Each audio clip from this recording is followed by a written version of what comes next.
There, going into Longhorn Cavern. Should be fun, huh? You have no idea what to expect. Very cool.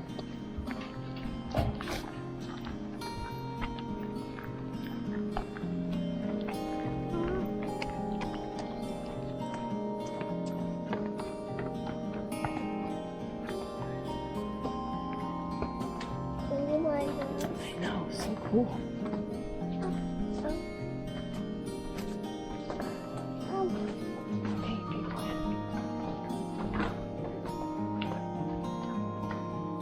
Alrighty, my friends, so before bridge. Now, Backbone Bridge is actually a chain of limestone built to go through this area of the hill country. And all the rocks surrounding us in this room are made up of that limestone that geologists believe to be about 500,000 years old. Very, very old rock. Compared to that, though, the cavern itself was only formed here in the past few million years and is considered to be a very young cavern. Usually it takes millions upon millions of years for caves to form. But our cave was actually formed here. 12, 13. We got 14, 15, 16, 17, and 18 across the pyramid. Toward the base, which is above your head here. As it goes through the limestone, it slowly dissolves it and it picks up a chemical inside of it which is known as calcium carbonate, which is the main ingredient to all cavern formation growth. So whether it's by the water dripping on down or it flowing down the wall, it will slowly deposit that calcium carbonate onto the formation. And it's a very, very slow growth process. It actually takes about 100 years for a cave formation to grow just one singular inch.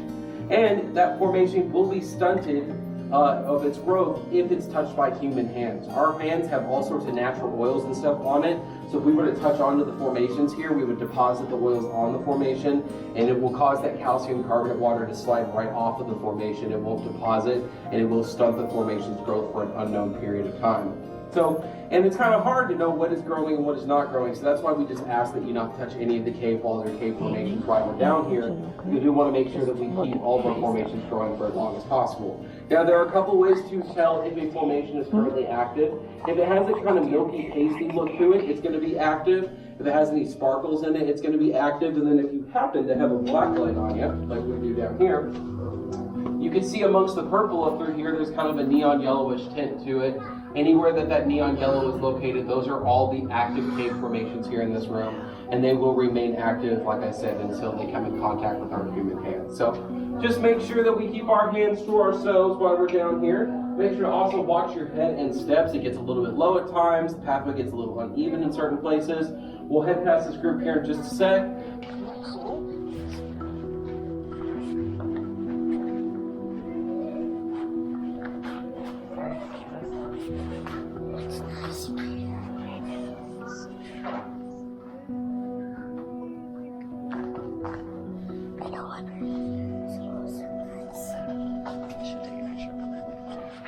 Alrighty, my friends, so as the sign says right there, we are now in Crystal City, which is known for its two large chamber of calcite crystals up the set of stairs behind you guys over there, as well as up the set of stairs over through here. Considered to be valuable and worth a whole lot of money. Our calcite crystals that we have here in our cavern, though, come in at a whopping 3 on that scale. Barely stronger than the tip of your fingernail, which sits at about a 2.2. So they are very brittle. We can't clean them off, and actually the mud that's right up on top of them up through here is stronger than the crystals themselves. So they're not really worth a whole lot of money, and they're not very strong, but they are still very pretty to look at, which is why we let you guys do a little bit of self-exploration up in Crystal City. Oh, cool. Before you head on up. There you go. Hey, y'all, look over here. Kids. There you go. Did you get it? Let's go there. Yeah, look in here. This is really cool.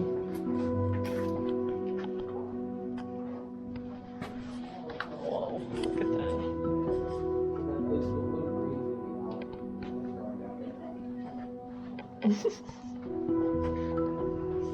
I know, how cool is that?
Now, before we talk about my four-legged friend that's right there, which I'm sure all of you are kind of like, what's going on, we're going to talk about this large formation right here. It's actually the largest flowstone formation that we have here in the cavern, and it's known as the Queen's Throne. It was given its name by the young couples that came down here because before they would go back to Crystal City, a lot of them would stop here in this room, and it was like the first little selfie spot here in the state of Texas. A lot of young ladies would sit right on the top of the throne here and have their picture made, so that's why they called it the Queen's Throne. The problem is they had to climb all over the formation to get up to that point. They also took the liberty of carving their names and dates into the formation through here. There's a cross carved into it. They wrote in pencil markings up through here, as well as breaking off pieces of the formation above, ultimately ruining and stunting the growth of the largest flowstone formation that we had here in the cavern. Now, just because it's no longer growing doesn't mean that we climb all over it, we touch all over it. Actually, geologists have told us that if we leave it alone, it will eventually start growing again. The problem is they didn't give us a timetable for it. It could be tomorrow, it could be in a million years from now. So we'll do our small part today to leave it be. The oldest carved date that is on this formation is for 1919. It's on the back side over there. You can see it in that little area. And then up here in the pencil markings, the oldest formation or date is for August 5th, 1884. And it also has another date which says right above it says Vernon, Texas, which is just right down the road from us here. It says August 23rd, 1927. So lots of people have been down here that doing stuff to our cavern. We want to make sure our cave formations, though, stay growing. That's why we do a big talk of these first couple of rooms about cave conservation, not touching the walls and all that kind of stuff. And we do our best to protect our Queen's Throne while we're down here during the day. But when the tour guides have to go home to go to sleep, it is very well protected by our Queen's watchdog, which is right back over here. Which, funny enough, is actually almost entirely natural. It's about 90% natural and about 10% man-made. So when the CCC workers got here, they started clearing out the debris, and as they cleared out the debris, they found tunnels to the cavern that nobody had ever been to before. They were in the back section when something like that happened for them, and they found this formation in that back room. They thought it looked so much like a dog, so they brought it from the back room all the way up to this point here in a wheelbarrow. So ultimately, it is a dog, and all dogs deserve a name, so we named ours Rocky. Yeah. Original. And we did determine that it's a very rare breed of dogs known as Rottweilers. He's on a roll. Yeah, I like it. Of our cavern are these little bitty bats that we have here in the cave. There are two here in this room here. There's one hanging down right above my friend right there, right up in here. Right there. And then there's one tucked away in this little pocket right here. Sure enough. These are not our little chicken nugget bats, but we, scientists don't call them chicken nugget bats. They call them tricolored bats. And tricolored bats get their name because their fur is actually 3 different shades of brown. But since they're so small, you can only see the top color of their fur. So they're very, very small and very cute. We typically have anywhere from like 80 to 100 in the cave most of the time. But here in the next couple of months, we're going to see our numbers drastically dip down. And that's because all the female bats are going to start feeding in the cavern. They do not give birth to their pups here inside of the cave. They actually go make nests in trees around the park and give birth to them during the early summer, spring time of the year. So because of that, right now we have a man cave because most of the bats are here in the cave, farm animals. So they get the earliest time that we actually know that this entrance was used was all the way back in the 1840s by a tribe of Comanche Native Americans that made their way into this room here. They came in from this entrance here and would come down here and hold council in this room and hold ceremonies down here. So we ultimately named this the Indian Council Room. But that wasn't their main reason for being in here. The main reason was actually to look for this rock that is right over here.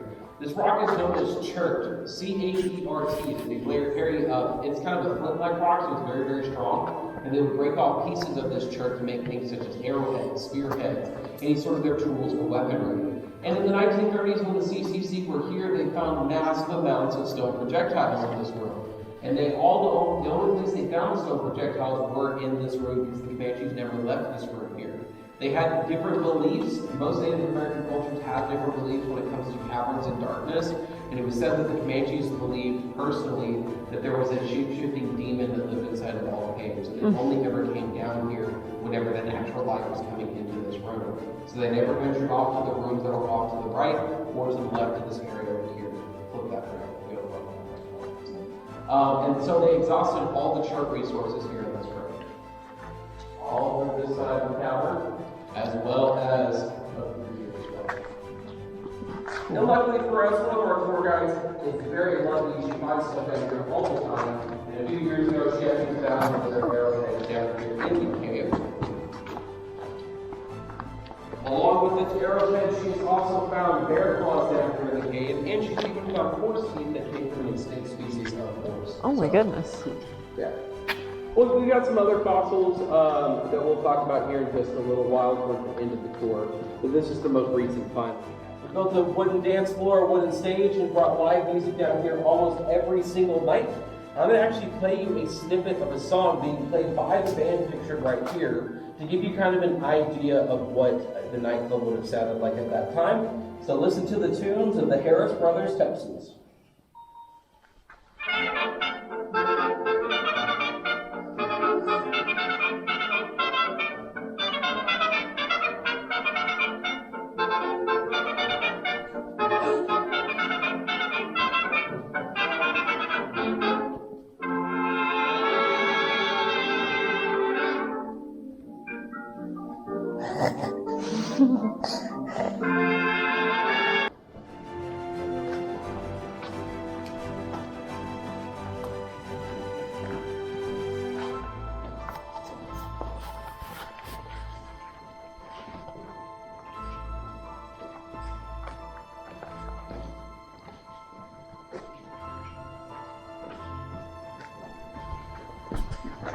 Alrighty, my friends. So before we talk about, this room is actually known as the powder room. Before we talk about why it's called the powder room, we're first going to talk about the stains that are in the ceiling up here. These stains are leftover evidence of another bat colony that once lived in this cavern, known as Mexican free-tailed bats, which are the most common species of bat that we have here in the state of Texas. If you'd like to see a lot of these bats for yourself, in Austin, if you go drive underneath some of the bridges, you can see literally thousands of these bats, and that is because per square foot, they like to huddle up in numbers of up to 300 to 500 bats. The decent amount of square footage right there, as well as right on up through here, so it's safe to assume there used to be a few thousand bats in this room at one point in time. And if there are thousands of bats up here, what do you think there was a lot of on the ground in this room? Guano. Lots of bat guano. If you don't know what bat guano is, that's poop.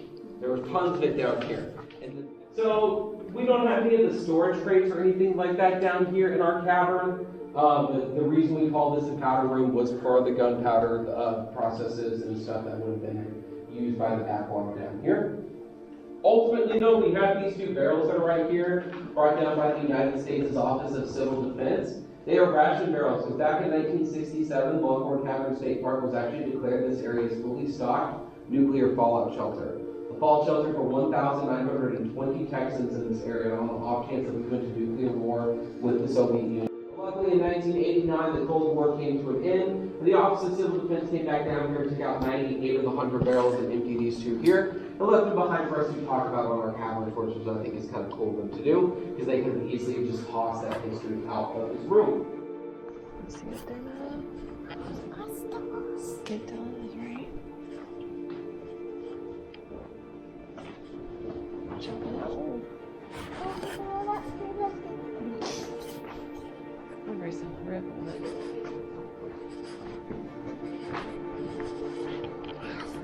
Yeah.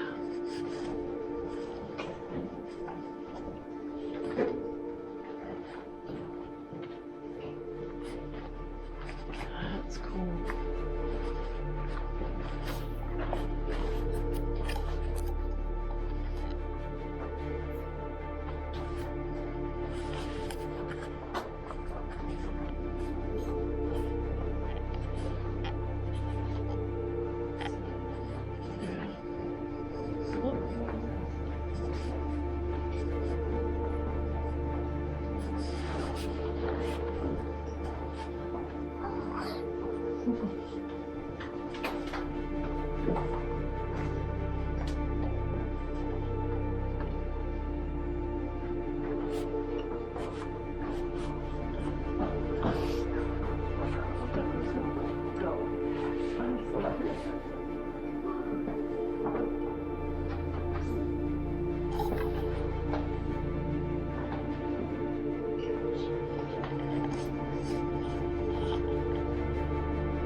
Now, if your brain is making an image out of something that's not actually there, there is a word for that, which is called pareidolia. And the largest example of pareidolia that everybody experiences in their life is looking up at clouds and seeing shapes in the clouds, stuff like that. It's kind of like if you ever look at wood, you might see a shape in the wood, or looking at tiles and seeing shapes and tiles in the floor, all that kind of stuff. So I ask everybody to put your pareidolia hat on and take a look at this rock right here and tell me what it looks like. A dolphin. A dolphin? Okay. A duck. What? No, what? A dinosaur. Okay. Triceratops. Yeah. Triceratops. I heard rhinoceros. I've heard dragon. I've heard turtle. I've heard snowman. Snowman. Yeah, that's what I said. I personally see a Triceratops dinosaur who's very happy, so he's smiling right into your camera. That's what I see. A lot of people say that these kind of look like the heads of like a bird right here, maybe like the head of a duck right here, or that this kind of looks like the underbelly of a flying squirrel or a turtle or something like that. Honestly and truthfully, they're just rocks.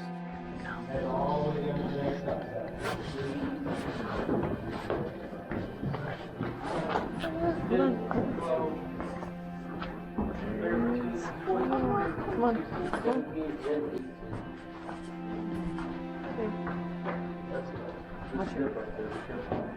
Watch out. Over to the right here is what we call the Cave of Disappointment. It's called that because it has these nice cool formations up at the top here. It's got a nice little archway that you can go underneath right there. But once you go underneath the archway, you go to the right, you go about 5 feet back that direction, and then you're turning back around because there's nothing else back there. So has some promising beginnings, but ultimately is disappointing in the end. So Cave of Disappointment. Is that guano?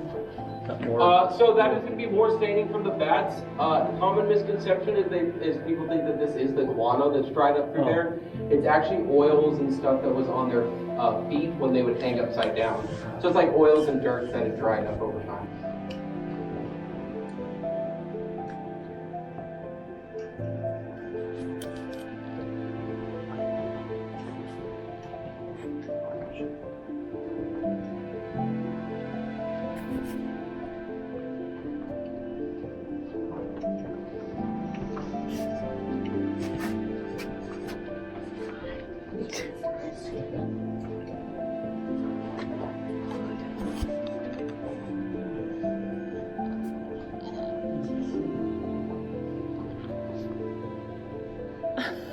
Okay, careful where you're going. I can't. This must be really cool for you, doesn't it, Grayson? Madeline.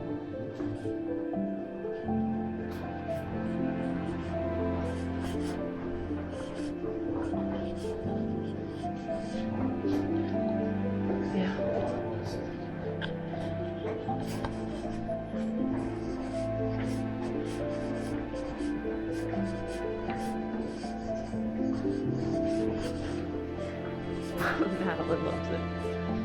Madeline loves it.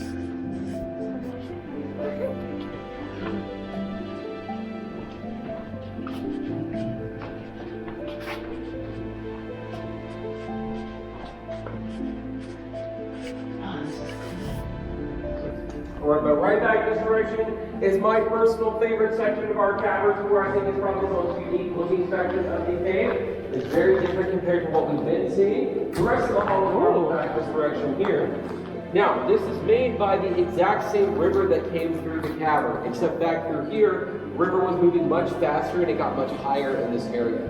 Since it was moving so much faster, it actually formed all these little pockets that you see in the walls through here, as well as all the little indentions up here. They formed those 5 holes that were going up in the ceiling through here, as well as the sides. The side pockets are known as cave scallops, and all the little indentions in the ceiling, those are all known as inverted potholes. But we have to walk through our hall of marble to get to our gallery of formations, so if you will follow me this way, please.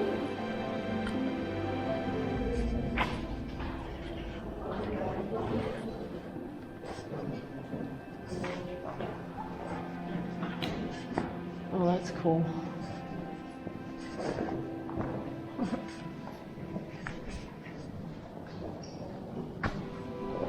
It's like the Grand Prismatic of stone.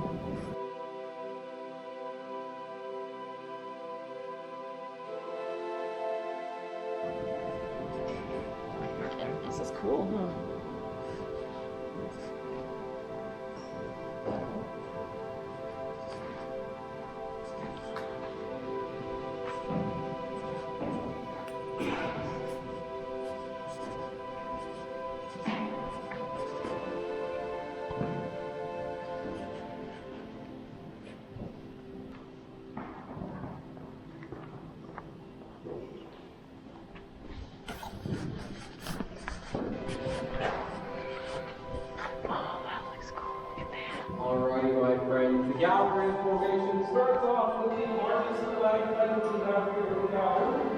It is 14 feet long, becomes a giant icicle, and it hit from top to bottom. So it's just 14 feet long, and at the beginning of the cave starts to be 1 inch. It takes about 100 years to grow. We estimate that this stalactite here in the ceiling is about 17,000 years old. Wow. It will drip on down during our more wet season if you account for the stalagmites that are below right here. Give it about 10,000, 12,000 more years and we'll actually have a full column built up into the cavern here. It's going to take a while for that to happen though. But this is the largest stalactite that we have here in our cavern. It kicks off the gallery formation, the rest of it is right out this direction here. Up to the top left, you will see the large drapery formation. That's what they kind of look like angles and feet. Up through here. Let's go go and see where crystals are.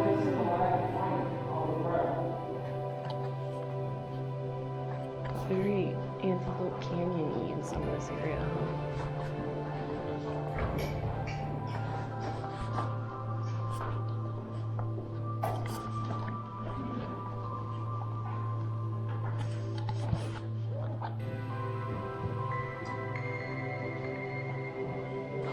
There's a mini Pocahontas from the Antelope Canyon. What the plug?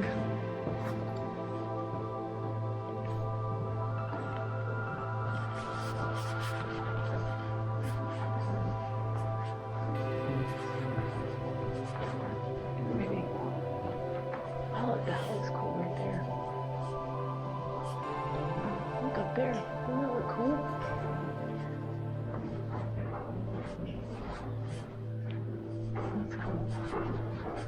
Oh, look right there.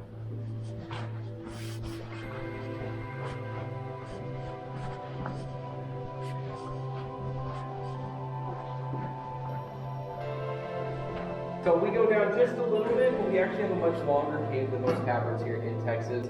From the start of our cave to this point here, it's a half-mile in. And back in 1914, 2 gentlemen traveled from this point here another 8 miles back that direction and came out on the other side of the Colorado River in this area. So we do believe that the cavern itself is about 8.5 miles long from start to finish.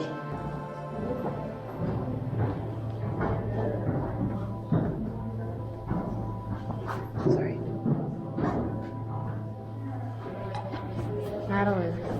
Madeline. Oh, that's really cool.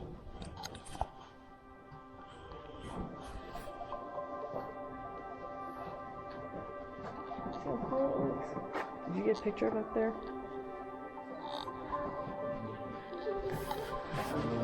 Okay, look right here.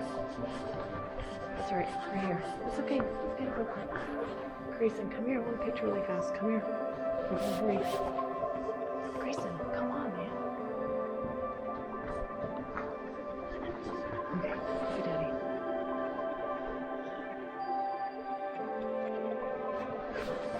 Yep.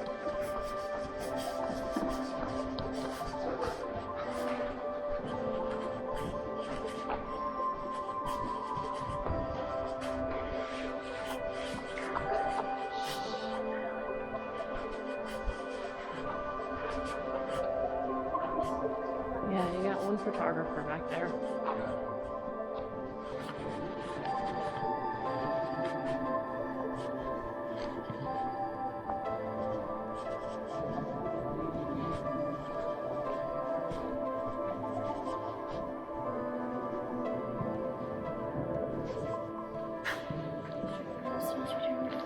It's okay, we got a picture.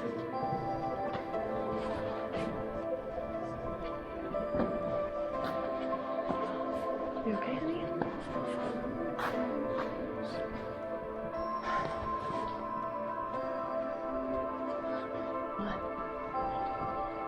What? Huh? Yeah, kind of, just a different way.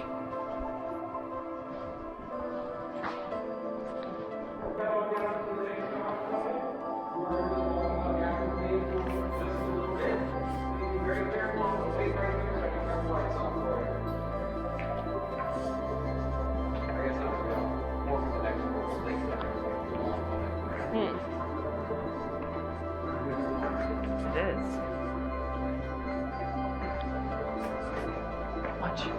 You're not gonna be able to see it.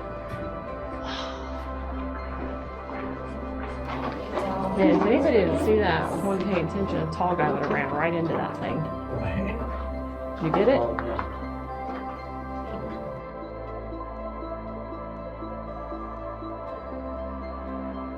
It just does smell like air. I know, right? You see They're that? just sleeping.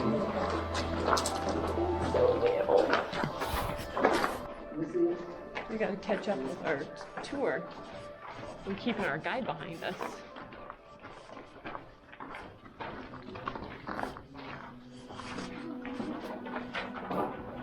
We are almost to our Hall of Diamonds. Oh, that's cool.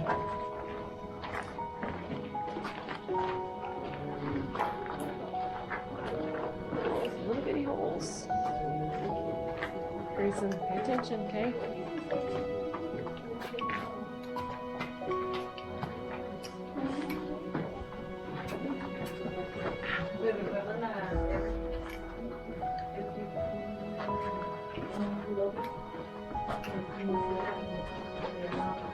Alrighty, y'all. So before we go into our Hall of Diamonds, I do need to warn everybody about the low-hanging rock that's right here.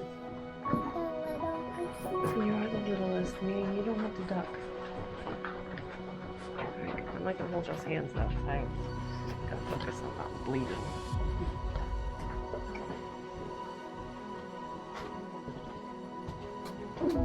Oh, that's dark. I know, go on. Really low, huh?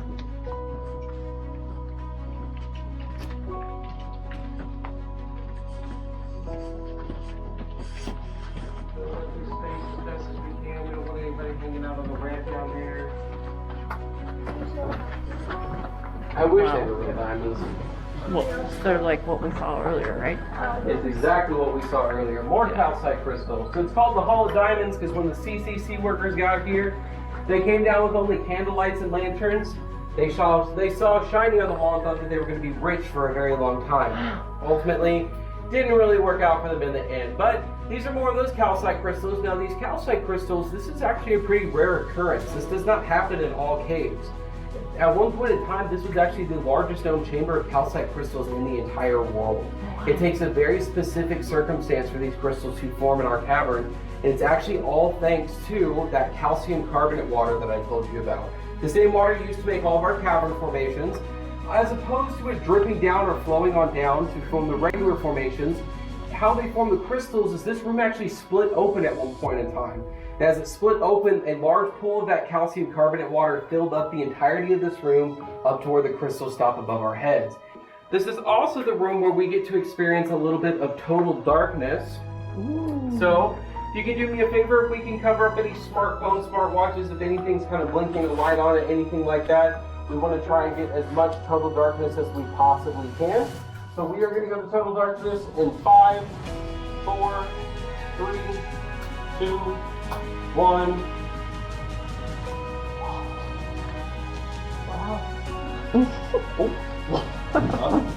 Madeline. That. Oh, her shoes. I'm sorry. Don't move, Madeline. Don't move. Stop moving. So it is so dark that if you take your hand and put it right up against your nose, you can't even see it that close to your face. This is the darkest you can have any room on the planet. Give it about 30 minutes or so, we would actually all start to hallucinate down here, seeing lights that aren't actually there. Give it a couple of days and we would all start to go temporarily blind. Lots of fun, right? Yeah. Now what's cool is these crystals react to light in a very specific way, so if I put my laser up to it at a very particular point, it will actually reflect off of it. Different little things here in the cave, which is kind of cool to look at. That's cool. Now it actually absorbs the lights. You can see in some of these crystals it's absorbing it a little bit. So since it's absorbing it, I can show you a little bit better with my actual flashlight here. This is one of the main reasons why geologists like these calcite crystals, for how it absorbs and redirects light inside of them. So I press it right up against this crystal here. It will send it off to the crystals all around it, as well as adding enough light to shoot out of it to light up the entirety of the room for ourselves. Almost working kind of like a light bulb. So this is why geologists geologically really like these crystals, even though monetary-wise they're not very valuable. But we took advantage of that About 15 to 20 years ago, we would turn the lights off on our guests and we would say abracadabra and magically transform all the crystals in here into rubies and emeralds and sapphires. And we called it the Hall of Gems for a very, very long time. But it no longer works as the Hall of Gems. It's just a nice way that we can pay tribute to some of the guests will remember all this as they come on through when they've been here a very long time ago. I think it's kind of cool. I like to tell people if they're around Christmas time, if they're looking for a good kind of unique Christmas card photo, to take a picture right in front of the green and red right in through there. That was really cool. I'm scared. Well, your shoes let everyone know you were there, huh? Even me. Yeah, and Grayson's shirt was glowing. Yeah, it glows in the dark. Yeah, go on. I know. Alright, careful. Are you having fun? Yeah. Good. Yeah, watch your head.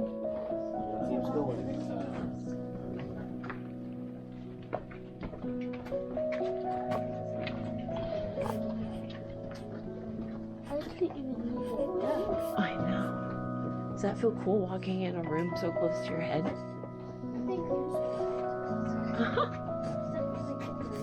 Yeah.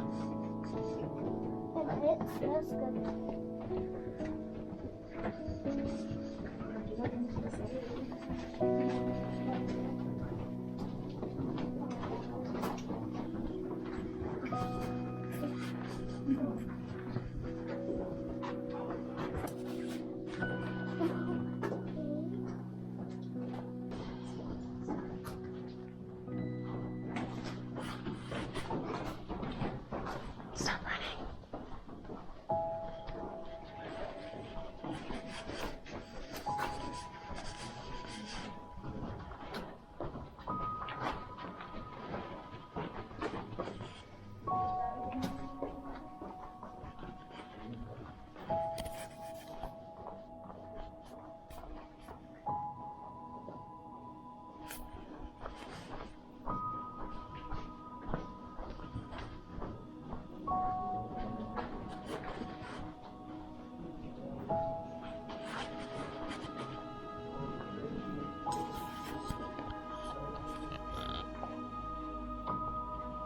Guest that morning, as well as a man named Jim White, who was the cowboy that discovered Carlsbad Cavern as he came over from his home in New Mexico to be with us that morning.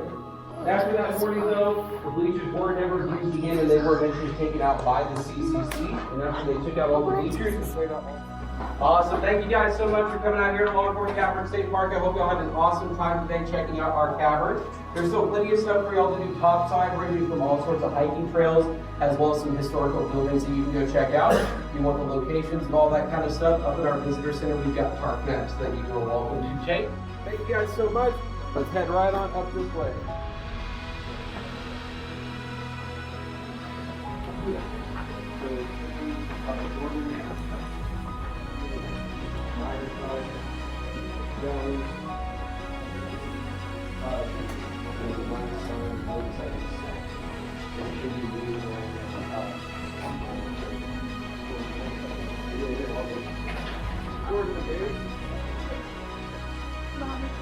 What? You took a video off there, right? You took a video off there, right? Bye, you guys. Thank you.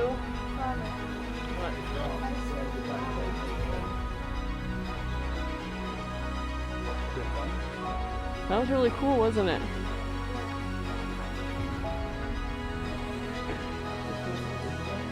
I don't know, it definitely looks like it, doesn't it?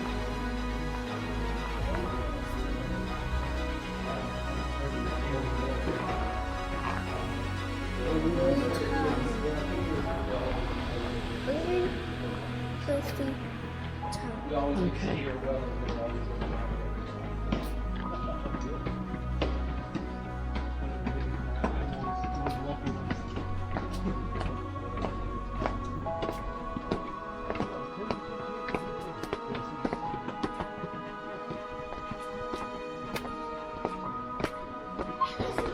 Did you have fun, honey?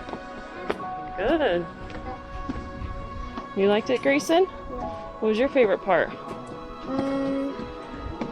diamond room. The diamond room was awesome. Yeah. And we shot that penguin. What was your favorite part, Madeline? The cool thing. The cool things. Grayson liked the diamond room. Did you like the diamond room? Yeah. And the sheeping stuff. Oh, the baby bats were really cute.